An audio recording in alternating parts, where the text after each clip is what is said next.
Welcome back to my channel Alfina an aesthetic lifestyle. നമ്മൾ ഇന്ന് വന്നിരിക്കുന്നത് പുതിയൊരു അപ്ഡേറ്റുമായിട്ടാണ്. നിങ്ങൾ തംബ്നെയിൽ കണ്ടതുപോലെ തന്നെ നമ്മുടെ LBS സൈറ്റിലെ പുതിയൊരു അപ്ഡേറ്റ് വന്നിട്ടുണ്ട്. അതായത് 30-ാം തീയതി ഇന്നാണ് വന്നിരിക്കുന്നത്. Allotted candidates can remit fee if not paid earlier till September 2, 2025. അതായത് ഇപ്പൊ നിങ്ങൾക്ക് ടോക്കൺ ഫീ അടയ്ക്കാനുള്ള സമയം എന്ന് പറയുന്നത് ഇന്നലെ ആയിരുന്നു. അതായത് 29 ഓഗസ്റ്റ് ആയിരുന്നു. പല കുട്ടികൾക്കും അടയ്ക്കാൻ പറ്റിയില്ല, പല കുട്ടികളും അറിഞ്ഞിട്ടുണ്ടാവില്ല. അതുപോലെ തന്നെ പല കുട്ടികൾക്കും അടച്ചിട്ട് ശരിയായിട്ടില്ല, കറക്റ്റ് ടൈമിന് അലോട്ട്മെന്റ് മെമ്മോ കിട്ടിയില്ല. അങ്ങനെ കുറെ പ്രോബ്ലംസ് വന്നത് കൊണ്ട് തന്നെ ഡേറ്റ് എക്സ്റ്റെൻഡ് ചെയ്തിട്ടുണ്ട്. നിങ്ങൾക്ക് സെപ്റ്റംബർ 2-ാം തീയതി വരെ ടോക്കൺ ഫീസ് അടയ്ക്കാൻ വേണ്ടി സാധിക്കുന്നതാണ്. അതിനുശേഷം നമ്മുടെ LBSന്റെ അഡ്മിഷൻ, BSc നഴ്സിംഗിന്റെയും പാരാമെഡിക്കലിന്റെയും അഡ്മിഷൻ എടുക്കാനുള്ള ഡേറ്റും എക്സ്റ്റെൻഡ് ചെയ്തിട്ടുണ്ട്. അതായത് സെപ്റ്റംബർ 8-ാം തീയതി വരെ എക്സ്റ്റെൻഡ് ചെയ്തിട്ടുണ്ട്. സെപ്റ്റംബർ 8 2 മണിക്ക് മുന്നേ ആയിട്ട് ഇനി അഡ്മിഷൻ എടുക്കാത്ത കുട്ടികൾക്ക് പോയി എടുക്കാൻ വേണ്ടി സാധിക്കുന്നതാണ്. ഇങ്ങനെ എക്സ്റ്റെൻഡ് ചെയ്തതിന്റെ മെയിൻ റീസൺ എന്ന് പറയുന്നത്, ഒന്നാമത്തെ കാര്യം, നമുക്ക് ടോക്കൺ ഫീ 2 രീതിയിലാണ് അടയ്ക്കാൻ വേണ്ടി സാധിക്കുന്നത്. ഒന്ന് ഓൺലൈൻ പേയ്മെന്റും, അതുപോലെ രണ്ടാമത്തത് ഫെഡറൽ ബാങ്ക് വഴി ചെല്ലാൻ വഴിയുമാണ് അടയ്ക്കുന്നത്. ചെല്ലാൻ വഴി അടയ്ക്കുമ്പോൾ സംഭവിക്കുന്നത് 24 അവേഴ്സിന് ശേഷം മാത്രമേ അതിന്റെ റെസീപ്റ്റ് കിട്ടുകയുള്ളൂ, അലോട്ട്മെന്റ് മെമ്മോ നിങ്ങളുടെ പ്രൊഫൈലിൽ വരികയുമുള്ളൂ. അതുപോലെ ഓൺലൈൻ പേയ്മെന്റ് അടയ്ക്കുമ്പോൾ 30 മിനിറ്റ്സിന് ശേഷമായിരിക്കും അതിന്റെ കാര്യങ്ങൾ പ്രോസസ്സിംഗ് ആവുന്നതും നമുക്ക് അലോട്ട്മെന്റ് മെമ്മോ കിട്ടുന്നത്. പക്ഷെ ഇവിടെ വന്നൊരു പ്രശ്നം എന്ന് പറയുന്നത്, നമുക്ക് 2 ദിവസത്തെ സമയമാണ് തന്നിരുന്നത് കൊണ്ടും എല്ലാവർക്കും സൈറ്റ് പല രീതിയിൽ എറർ ആവുകയും ബാങ്ക് ട്രാൻസ്ഫർ കറക്റ്റ് ആയിട്ട് നടക്കാതിരിക്കുകയും ഒക്കെ ചെയ്തിരുന്നു. അതുപോലെ പല കുട്ടികൾക്കും അലോട്ട്മെന്റ് മെമ്മോ കറക്റ്റ് ടൈമിൽ കിട്ടാതെ വരികയൊക്കെ ചെയ്തിരുന്നു. അപ്പോൾ ആ കാര്യങ്ങളൊക്കെ നിങ്ങൾക്ക് ഈ ഒരു സമയം കൊണ്ട് സോൾവ് ചെയ്യാൻ വേണ്ടി സാധിക്കുന്നതാണ്. ഇനി അടുത്ത LBSലെ അപ്ഡേറ്റ് പറയുന്നത്, നിങ്ങൾ ഉറപ്പായിട്ടും അഡ്മിഷൻ എടുക്കണം എന്നാണ്. അതായത് ഇപ്പോൾ BSc നഴ്സിംഗിനായാലും പാരാമെഡിക്കലിലായാലും ഇപ്പോൾ അവസാനം നിങ്ങളുടെ അലോട്ട്മെന്റ് സ്റ്റാറ്റസ് ഏത് കോളേജിൽ നിൽക്കുന്നുവോ, ഏത് ഡിസ്ട്രിക്റ്റിൽ നിൽക്കുന്നുവോ ആ കോളേജിൽ നിങ്ങൾ ഡയറക്റ്റ് പോയി അഡ്മിഷൻ എടുക്കണം. സെപ്റ്റംബർ 8-ാം തീയതി 2 മണിക്ക് മുന്നേ ആയിട്ട് നിങ്ങൾ അഡ്മിഷൻ ഉറപ്പ് വരുത്തണം എന്നാണ് LBS സൈറ്റിൽ പറയുന്നത്. അപ്പോൾ നിങ്ങൾ എന്തായാലും എല്ലാവരും ഇഷ്ടപ്പെട്ട കോളേജ് ആണെങ്കിലും ഇഷ്ടപ്പെടാത്ത കോളേജ് ആണെങ്കിലും അഡ്മിഷൻ നിർബന്ധമായും എടുക്കണമെന്നാണ് സൈറ്റിൽ പറഞ്ഞിരിക്കുന്നത്. അപ്പോൾ അതിന് പ്രത്യേകിച്ച് ഇനി ഡൗട്ടും കാര്യങ്ങളും വേണ്ട. അഡ്മിഷൻ കിട്ടിയ കുട്ടികൾ ടോക്കൺ ഫീ അടയ്ക്കുക, അഡ്മിഷൻ കോളേജിൽ പോയി ഫസ്റ്റ് ഇയറിലെ ഫീസ് മുഴുവനായിട്ടും അടച്ച് നിങ്ങളുടെ അഡ്മിഷൻ അവിടെ എടുക്കേണ്ടതാണ്. ഇഷ്ടപ്പെട്ടതായാലും ഇഷ്ടപ്പെടാത്തതായാലും എടുക്കുക. ഇനി അത് കഴിഞ്ഞ് നിങ്ങൾക്ക് അടുത്ത അലോട്ട്മെന്റിലേക്ക് പാർട്ടിസിപ്പേറ്റ് ചെയ്യാൻ വേണ്ടിയിട്ട് ആ കോളേജിൽ നിന്നും NOC വാങ്ങിയാണോ പാർട്ടിസിപ്പേറ്റ് ചെയ്യേണ്ടത്, അല്ലെങ്കിൽ NOC ഇല്ലാതെയാണോ പാർട്ടിസിപ്പേറ്റ് ചെയ്യേണ്ടത് എന്നൊരു അപ്ഡേറ്റ് ഇനി LBSൽ വരുന്നതായിരിക്കും. അതനുസരിച്ച് നിങ്ങൾക്ക് അടുത്ത അലോട്ട്മെന്റിലേക്ക് പങ്കെടുക്കാൻ വേണ്ടി സാധിക്കുന്നതാണ്. നമുക്ക് ഇപ്പോൾ കിട്ടിയ അപ്ഡേറ്റ് വെച്ചിട്ട് സെൽഫ് ഫിനാൻസിങ് കോളേജസിൽ NOC ആവശ്യമായിട്ട് വരാൻ ചാൻസ് ഉണ്ട്.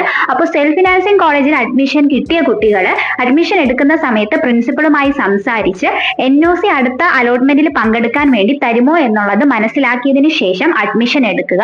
ഇനി അവർ തരില്ല എന്ന് പറയുവാണെങ്കിൽ നിങ്ങൾ അവിടെ തന്നെ തുടരേണ്ടതായിട്ടും വരുന്നതാണ്. അതുപോലെ CPAS, CMET ബാക്കിയുള്ള ഗവൺമെന്റ് കോളേജസിലുള്ള സ്റ്റുഡൻസിനെല്ലാം അഡ്മിഷൻ എടുത്തതിന് ശേഷം അടുത്ത അലോട്ട്മെന്റിലേക്ക് NOC ഇല്ലാതെ പങ്കെടുക്കാം എന്നതാണ് ഇപ്പോൾ വന്നിട്ടുള്ള അപ്ഡേറ്റ് പ്രകാരം നമുക്ക് അറിയാൻ പറ്റുന്നത്. അപ്പോൾ ഇപ്പോൾ സെൽഫ് ഫിനാൻസിങ് കോളേജിലുള്ള കുട്ടികളായാലും പോവുക, അഡ്മിഷൻ എടുക്കുക, പ്രിൻസിപ്പളുമായിട്ട് സംസാരിക്കുക, NOC തരുമോ എന്ന് മനസ്സിലാക്കി വെക്കേണ്ടതുമാണ്. ഇങ്ങനെ നിർബന്ധമായും അഡ്മിഷൻ എടുക്കണം എന്നുള്ള ഒരു അപ്ഡേറ്റ് വന്നതിന്റെ റീസൺ എന്ന് പറയുന്നത്, ഇതിപ്പോ നടന്നത് വാക്കൻസി സീറ്റിന് വേണ്ടിയിട്ടാണ്. BSc നഴ്സിംഗിൻ്റെതായാലും വാക്കൻസി സീറ്റിന് വേണ്ടിയിട്ടുള്ള അലോട്ട്മെന്റ് ആണ് നടന്നത്. ഇനി അങ്ങോട്ടേക്ക് വാക്കൻസി സീറ്റുകൾ ഫില്ലാക്കാൻ വേണ്ടിയിട്ടുള്ള അലോട്ട്മെന്റ് മാത്രമാണ് നടക്കുന്നത്. അതുപോലെ പാരാമെഡിക്കലിന്റെ ഫസ്റ്റ് അലോട്ട്മെന്റ് ആണെങ്കിൽ കൂടിയും പാരാമെഡിക്കലിന് സ്വാഭാവികമായിട്ടും BSc നഴ്സിംഗിന്റെ അത്രയും സീറ്റുകളില്ല. അതുകൊണ്ട് തന്നെ ഇപ്പോൾ കിട്ടിയ കുട്ടികൾ, അലോട്ട്മെന്റിൽ പങ്കെടുത്ത കുട്ടികൾ എന്താണ്, നിങ്ങൾ ഓപ്ഷൻ കൊടുത്ത അനുസരിച്ച് നിങ്ങൾക്ക് ഇപ്പോൾ ഒരു അലോട്ട്മെന്റ് കിട്ടിയിട്ടുണ്ടാവും. അവിടെ ഉറപ്പായിട്ടും നിങ്ങൾ ഇഷ്ടപ്പെട്ട കോളേജ് ആണെങ്കിലും ഇഷ്ടപ്പെടാത്ത കോളേജ് ആണെങ്കിലും കോഴ്സ് ആണെങ്കിലും പോയി അഡ്മിഷൻ എടുക്കുക. അതിനുശേഷം എങ്ങനെയാണ് അടുത്ത അലോട്ട്മെന്റിലേക്ക് പങ്കെടുക്കേണ്ടത് എന്നുള്ളത് LBSന്റെ സൈറ്റിൽ വരുന്നതനുസരിച്ചാണ് നിങ്ങൾ ചെയ്യേണ്ടത്. ഇപ്പോൾ ഓൾറെഡി അലോട്ട്മെന്റ് കിട്ടിയ കുട്ടികൾ ടോക്കൺ ഫീ അടയ്ക്കാതെയും അതുപോലെ അഡ്മിഷൻ എടുക്കാതെയും അടുത്ത അലോട്ട്മെന്റിലേക്ക് പങ്കെടുക്കാമോ എന്നൊരു സംശയം വന്നു കഴിഞ്ഞാൽ അതിനുള്ള ഉത്തരം ഇപ്പോൾ നമുക്ക് പറയാൻ സാധിക്കുകയില്ല. അടുത്ത അപ്ഡേറ്റ് വരുമ്പോൾ മാത്രമേ പറയാൻ വേണ്ടി സാധിക്കുകയുള്ളൂ എന്ന് നിങ്ങൾ മനസ്സിലാക്കുക. 2024 പ്രോസസ്സിംഗ് പോലെ അല്ലായിരുന്നു 2025. അതുകൊണ്ട് തന്നെ നമുക്ക് മുൻകൂട്ടി ഒരു കാര്യങ്ങളും പറയാൻ പറ്റില്ല എന്നതും കൂടി നിങ്ങൾ മനസ്സിലാക്കാൻ വേണ്ടി ശ്രദ്ധിക്കുക. കുട്ടികളും ചോദിച്ചതാണ് ഇനി പുതിയ കോളേജസ് ആഡ് ചെയ്യുമോ എന്നുള്ളത്. പുതിയ കോളേജസ് ആഡ് ചെയ്യുന്നതനുസരിച്ച് അതും LBSൽ അപ്ഡേറ്റ് ചെയ്യുന്നതായിരിക്കും. കോളേജ് ലിസ്റ്റ് അപ്ഡേറ്റഡ് എന്ന് പറഞ്ഞൊരു നോട്ടിഫിക്കേഷൻ വരുന്നതായിരിക്കും. അപ്പോഴാണ് നമുക്ക് മനസ്സിലാക്കാൻ പറ്റുന്നത് ഏതൊക്കെ കോളേജസിൽ ഏതൊക്കെ കോഴ്സസ് ആണ് പുതുതായിട്ട് അപ്ഡേറ്റ് ആയി വന്നിട്ടുള്ളത് അല്ലെങ്കിൽ അപ്രൂവൽ ആയി വന്നിട്ടുള്ളത് എന്നുള്ളത്. അപ്പോൾ ഇനി ഡൗട്ട്സ് വേണ്ട. അഡ്മിഷൻ എടുക്കൽ നിർബന്ധമാണ് എന്ന് LBSന്റെ സൈറ്റിൽ വ്യക്തമായി പറഞ്ഞിട്ടുണ്ട്. അഡ്മിഷൻ എടുക്കാത്തവരുടെ അഡ്മിഷൻ ക്യാൻസൽ ആയി പോകും. അതായത് ഇപ്പോൾ 3rd അലോട്ട്മെന്റിൽ ഒരു കോളേജ് കിട്ടി, നിങ്ങൾ അഡ്മിഷൻ എടുത്തിരുന്നു, എന്നിട്ട് അടുത്തൊരു അലോട്ട്മെന്റിലേക്ക് 4th അലോട്ട്മെന്റിൽ നിങ്ങൾ പങ്കെടുത്ത് നിങ്ങൾക്ക് ഒരു അലോട്ട്മെന്റ് കിട്ടിയിട്ടുണ്ട് എന്നുണ്ടെങ്കിൽ 3rd അലോട്ട്മെന്റ് അവിടെ നിന്ന് ക്യാൻസൽ ആയി പോയി എന്നത് നിങ്ങൾ മനസ്സിലാക്കുക. അതിലേക്ക് നിങ്ങൾക്ക് ഇനി ഒരു തിരിച്ചു പോക്ക് സാധ്യമല്ല. കാരണം ഇത് പറയുന്നത് പല കുട്ടികളും കമന്റിൽ ചോദിച്ചതായിരുന്നു. 3rd അലോട്ട്മെന്റിൽ എനിക്ക് നഴ്സിംഗ് കിട്ടി, ഞാൻ പക്ഷേ സ്പെഷ്യൽ അലോട്ട്മെന്റിൽ പാരാമെഡിക്കൽ വെച്ച് എനിക്ക് വേറൊരു കോഴ്സാണ് കിട്ടിയത്, എനിക്ക് നഴ്സിംഗിൽ മതി, എനിക്ക് നഴ്സിംഗിന് തിരിച്ചു പോകണം എന്ന് പറഞ്ഞു കഴിഞ്ഞാൽ അവിടെ നിങ്ങളുടെ ക്യാൻസൽ ആയി കഴിഞ്ഞു. നിങ്ങളുടെ ആ കോഴ്സും കോളേജും ഒക്കെ ക്യാൻസൽ ആവുകയും നിങ്ങൾക്ക് അടുത്ത കോളേജിലേക്ക് നിങ്ങളുടെ ടോക്കൺ ഫീ ഉൾപ്പെടെ ട്രാൻസ്ഫർ ആയി പോയിട്ടുണ്ട്. അപ്പൊ തിരിച്ച് നിങ്ങൾക്ക് ഇനി അങ്ങോട്ട് പോകണം എന്നുണ്ടെങ്കിൽ ഇപ്പോൾ കിട്ടിയ കോളേജിൽ അഡ്മിഷൻ എടുത്തിട്ട് അടുത്ത LBS അപ്ഡേറ്റിന് വേണ്ടിയിട്ട് വെയിറ്റ് ചെയ്യാം. അടുത്തത് ഇപ്പൊ സെൽഫ് ഫിനാൻസിങ് ആണെങ്കിൽ NOC വാങ്ങി പാർട്ടിസിപ്പേറ്റ് ചെയ്യാൻ പറയുവാണെങ്കിൽ അങ്ങനെ ചെയ്യേണ്ടി വരും. അല്ലാത്ത പക്ഷം NOC ഇല്ലാതെ നിങ്ങൾക്ക് പാർട്ടിസിപ്പേറ്റ് ചെയ്യാം. ഇങ്ങനെ ചെയ്യുന്നതിലൂടെ നിങ്ങൾക്ക് ഒരു റിസ്ക് കുറഞ്ഞു കിട്ടും. നിങ്ങൾക്ക് ഒരു അഡ്മിഷൻ കിട്ടിയതാണ്, ആ സീറ്റ് അവിടെ സെക്യൂർ ചെയ്തുകൊണ്ട് നിങ്ങൾക്ക് അടുത്ത അലോട്ട്മെന്റിലേക്ക് പങ്കെടുക്കാൻ പറ്റും. ഇനി ഇങ്ങനെ ഒന്നും ചെയ്യാതെ ടോക്കൺ ഫീയും അടയ്ക്കാതെ അഡ്മിഷനും എടുക്കാതെ അടുത്ത അലോട്ട്മെന്റിൽ പങ്കെടുക്കണം എന്ന രീതിയിൽ നിൽക്കുന്ന കുട്ടികൾക്ക് അടുത്ത അലോട്ട്മെന്റിൽ കിട്ടും എന്ന് നമുക്ക് ഉറപ്പിച്ച് പറയാൻ വേണ്ടി സാധിക്കുകയില്ല. അപ്പോൾ കിട്ടിയ കോളേജസും കോഴ്സസും നിങ്ങൾ നഷ്ടപ്പെടുത്താതിരിക്കുക. നമ്മൾ ഓൾറെഡി ഓപ്ഷൻ രജിസ്ട്രേഷൻ ചെയ്യേണ്ട സമയത്ത് എങ്ങനെയാണ് ഓപ്ഷൻസ് വെക്കേണ്ടത്, നിങ്ങൾക്ക് ഇഷ്ടപ്പെട്ട കോളേജസേ വെക്കാൻ പാടുള്ളൂ. നിങ്ങൾക്ക് ആദ്യം ഒരു തീരുമാനം ഉണ്ടാകണം, നഴ്സിംഗ് ആണോ പാരാമെഡിക്കൽ ആണോ വേണ്ടത് എന്നുള്ളതൊക്കെ നമ്മൾ ഓൾറെഡി പറഞ്ഞിരുന്ന ഒരു കാര്യമാണ്. അപ്പോൾ അങ്ങനെ ചെയ്യാത്ത പക്ഷം മിസ്റ്റേക്ക് വന്ന കുട്ടികൾക്കാണ് ഇപ്പോൾ പ്രശ്നമായിട്ട് വന്നിരിക്കുന്നത്. അപ്പൊ നിങ്ങൾ ഇനിയെങ്കിലും അടുത്ത ഓപ്ഷൻസിന് വേണ്ടി LBS പറയുന്ന രീതിയിലുള്ള കാര്യങ്ങൾ തന്നെ ചെയ്യാൻ വേണ്ടി ശ്രദ്ധിക്കുക. നിങ്ങളുടെ ഡൗട്ട് ആയിരിക്കും ഇനി ഫീസിന്റെ കാര്യം. ഫീസ് എന്ന് പറയുന്നത് ഫസ്റ്റ് ഇയറിലെ ഫീസ് ഫുള്ളായിട്ട് അടച്ചിട്ടുണ്ടെങ്കിൽ കൂടിയും നിങ്ങൾക്ക് അടുത്ത കോളേജിലേക്ക് ഈ ഫീസ് ട്രാൻസ്ഫർ ആവുകയല്ല ചെയ്യുന്നത്. ടോക്കൺ ഫീസ് മാത്രമാണ് ട്രാൻസ്ഫർ ആകുന്നത്, മറ്റ് ഫീസുകൾ ട്രാൻസ്ഫർ ആകില്ല. അത് നിങ്ങളുടെ ബാങ്ക് അക്കൗണ്ടിലേക്കായിരിക്കും വരുന്നത്. അപ്പോൾ അതിന് ചിലപ്പോൾ ഡിലേ വരാൻ ചാൻസ് ഉണ്ട്. അതൊക്കെ കൊണ്ടാണ് നമുക്കിപ്പോൾ ഡേറ്റ് എക്സ്റ്റെൻഡ് ആയി കിട്ടിയിരിക്കുന്നത്. പല കുട്ടികളും ചോദിച്ചതാണ് ടോക്കൺ ഫീസ്. BSc നഴ്സിംഗ് ആണെങ്കിൽ ഗവൺമെന്റ് കോളേജസിൽ 23,170 റുപ്പീസും BSc MLTക്ക് 20,860 റുപ്പീസും ബാക്കി എല്ലാ പാരാമെഡിക്കൽ കോഴ്സിനും 22,010 റുപ്പീസുമാണ് ഗവൺമെന്റ് കോളേജസിൽ വരുന്ന ഫീസ് എന്ന് പറയുന്നത്.